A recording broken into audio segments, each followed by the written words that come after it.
Assalamualaikum warahmatullahi wabarakatuh. Selamat datang di edisi media pembelajaran pendidikan agama Islam, pelajaran yang ke-9 tentang salawat raweh dan tadarus Al-Quran, materi kelas 5. Bapak, Ibu, dan semua siswa yang saya cintai, berjumpa lagi dalam hari ini. Saya Nur Jantono akan memberikan materi pembelajaran tentang salat raweh dan tadarus Al-Quran. Sebelumnya kami minta support kepada Bapak dan Ibu semuanya yang menyaksikan video pembelajaran ini untuk like, comment, dan subscribe, sehingga kami terus terhubung dengan Bapak Ibu semuanya dan kami bersemangat untuk berkarya. Terima kasih. Nah, di dalam bab 9 ini terdapat 2 bab pembahasan. Yang pertama adalah tentang sholat raweh, yang kedua adalah tentang tadarus Al-Quran. Yang pertama dulu kita membahas tentang sholat raweh. Apa yang dimaksud dengan sholat raweh? Sholat raweh adalah sholat yang dikerjakan pada malam hari di bulan Ramadan sesudah sholat isya. Boleh dikerjakan sendiri dan boleh dikerjakan dengan berjamaah. Hal ini berdasarkan hadis daripada Rasulullah Sallallahu Alaihi Wasallam yang diriwayatkan oleh Imam Bukhari dan Imam Muslim, yang berbunyi, Qala Rasulullah Sallallahu Alaihi Wasallam, man qama Ramadan imanan wa ihtisaban ghufira lahu ma taqaddam min dzambih. Yang artinya, barang siapa yang mengerjakan salat malam pada bulan Ramadan karena iman kepada Allah dan karena mengharapkan pahala, maka akan diampuni baginya dosa yang telah lalu. Selanjutnya, setelah kita memahami apa itu salat raweh, yang kedua adalah ketentuan mengerjakan sholat raweh. Ketentuan mengerjakan sholat raweh ada 5 hal. Yang pertama adalah dikerjakan setelah sholat isya hingga menjelang subuh. 2, boleh dikerjakan berjamaah atau sendiri. Dilakukan berjamaah itu setelah pada masa Khalifah Umar bin Khattab diwajibkan melakukan sholat tarawih secara berjamaah di masjid. Yang ketiga adalah dikerjakan 2 rakaat dengan 1 salam. Yang keempat adalah diakhiri dengan mengerjakan sholat witir sebanyak 1, 3, atau 5 rakaat.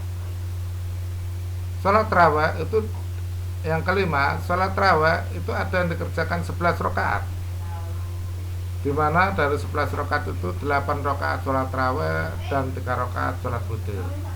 Ada yang mengerjakan 23 rakaat, di mana 20 rakaat sholat tarawih dan 3 sholat witir.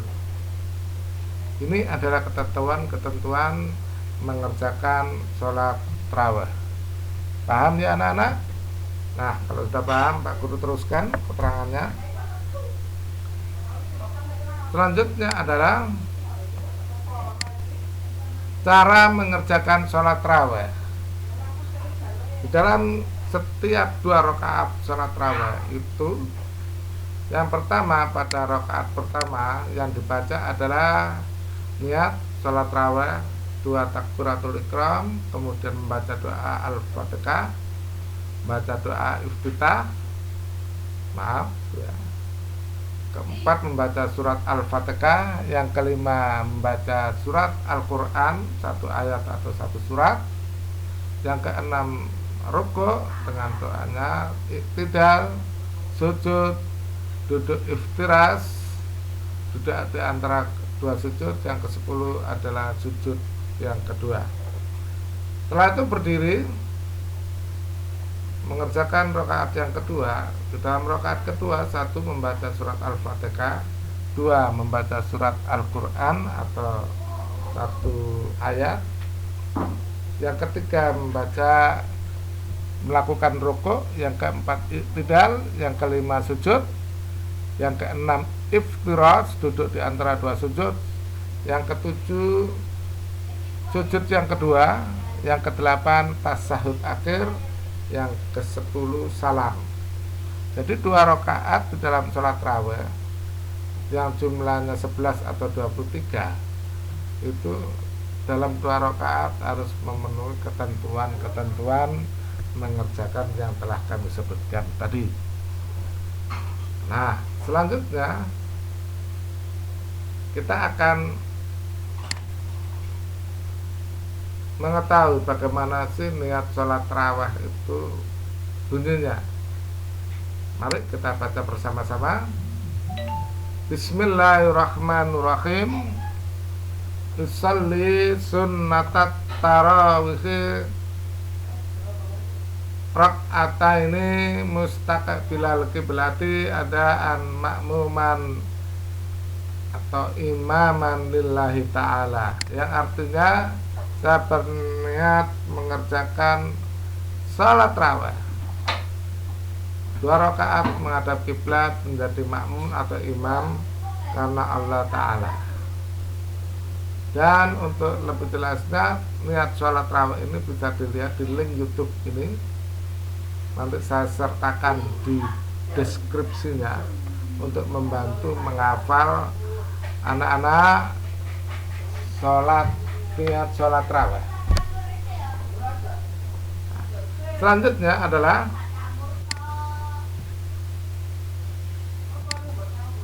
keutamaan mengerjakan sholat raweh. Tentunya sholat raweh ini dikerjakan di bulan Ramadan memiliki keutamaan yang tidak dimiliki oleh sholat sunnah sebelumnya. Sholat sunnah selain sholat raweh. Apakah keutamaan itu? 1, dapat menambah ketaatan kepada Allah. 2, diampuni segala dosa yang pernah dilakukan. 3, mendapatkan pahala yang berlipat ganda. 4, doa dikabulkan oleh Allah Subhanahu wa Ta'ala dengan segera. 5, mendapatkan kemuliaan di dunia dan di akhirat kelak. 6, digolongkan sebagai hamba yang menghidupkan qiyamul lail. Jadi itu bapak-bapak, ibu pengajar serta anak-anakku sekalian tentang materi sholat raweh yang biasa kita lakukan pada bulan Ramadan, yang banyak dilaksanakan di surau-surau, musola, masjid maupun di rumah untuk menghidupkan bulan Ramadan.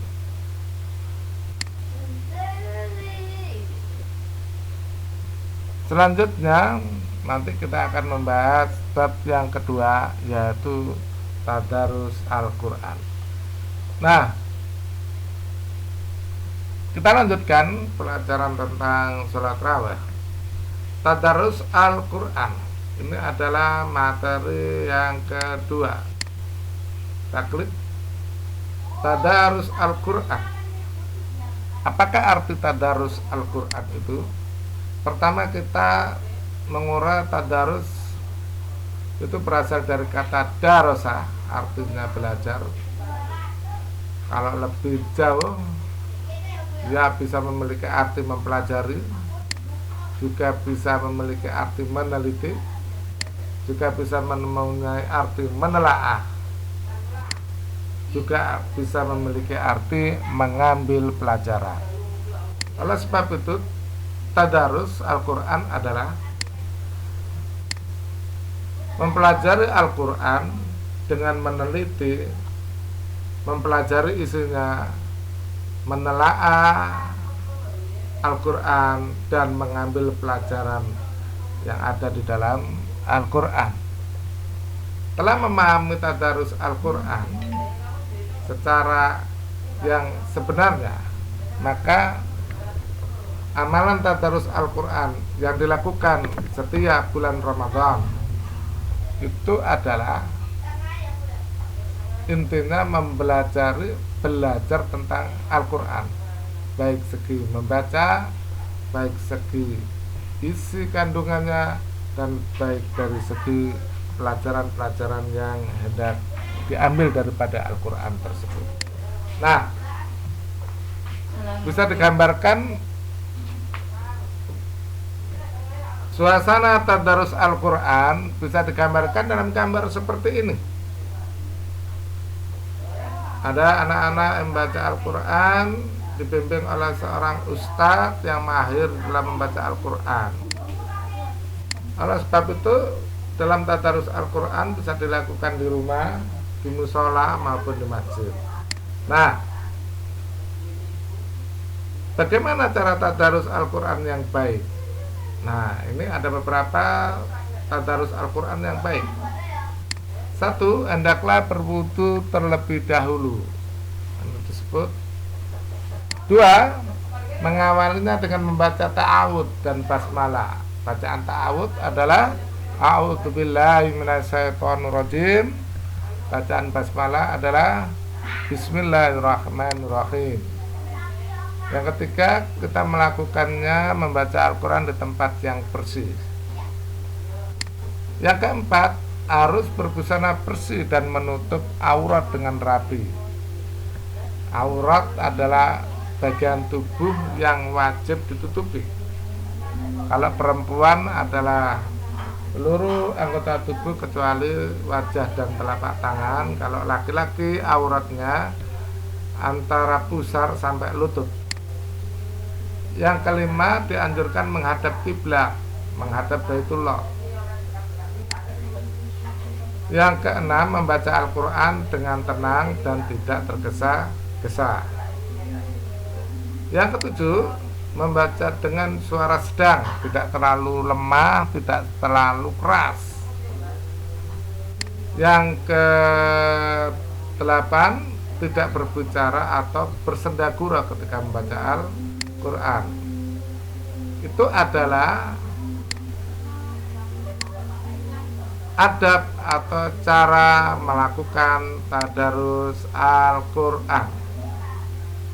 Nah, ketika membaca Al-Quran yang baik, itu harus memenuhi juga. Yang satu, harus sesuai makhrajnya yang benar ketika membaca. Harus sesuai dengan tajwidnya ketika membaca. Nah, apakah makhraj itu? Di sini makhraj itu adalah tempat keluarnya huruf hijaiyah dalam mulut ketika dilafadzkan atau diucapkan lafaz-lafaz ayat-ayat Al-Quran. Atau yang huruf hijaiyah yang jumlahnya 28 atau 29 atau mengatakan 29, maka makhraj harus sesuai dengan keluarnya huruf. Yang kedua ada tajwid. Tajwid adalah hukum bacaan atau ketentuan-ketentuan yang benar dalam membaca Al-Quran. Kita mengenalnya dengan istilah idhar khalqi, idgham biguna, idgham bilaguna. Ini adalah tajwid di dalam Al-Quran. Nah, setelah kita membatasi, kita memahami tentang apa itu tadarus Al-Quran dan bagaimana cara kita melakukan tadarus Al-Quran. Selanjutnya kita akan memahami apa manfaat daripada tadarus Al-Quran. Yang pertama adalah berdasarkan firman Allah. Berdasarkan firman Allah, surat Al-Baqarah ayat 186 yang berbunyi Bismillahirrahmanirrahim. Sahru Ramadan alladzi unzila fihil Qur'an hudal linnas wa bayyinatin minal huda wal furqan. Yang artinya bulan Ramadan adalah bulan yang di dalamnya diturunkan Al-Quran sebagai petunjuk bagi manusia dan penjelasan-penjelasan mengenai petunjuk itu dan pembeda antara yang benar dan yang batil. Berdasarkan ayat ini, maka manfaat membaca Al-Quran adalah satu, menumbuhkan kecintaan kepada Al-Quran. Kedua, adalah memperlancar membaca Al-Quran. Yang ketiga, terlatih membaca dan menyintai Al-Quran. Yang keempat adalah mendapatkan pahala yang berlipat ganda dari Allah Subhanahu wa Ta'ala, dengan prinsip satu huruf mendapatkan 10 kebaikan. Yang kelima adalah memperoleh ilmu tentang Al-Quran. Inilah adalah pembahasan tentang tadarus Al-Quran. Semoga anak-anakku, para siswa serta guru-guru pendidik pelajaran agama Islam bisa memahamkan kepada anak didiknya untuk memahami materi tentang tadarus Al-Quran. Demikian daripada pembelajaran kami tentang sholat raweh dan tadarus Al-Quran, pelajaran kelas 5 bab 9. Semoga bermanfaat bagi para pendidik, siswa-siswa SD sederajat. Jangan lupa sekali lagi like, comment, dan subscribe pada channel kami. Terima kasih, dan semoga kita berjumpa lagi di dalam video pembelajaran yang lain. Terima kasih.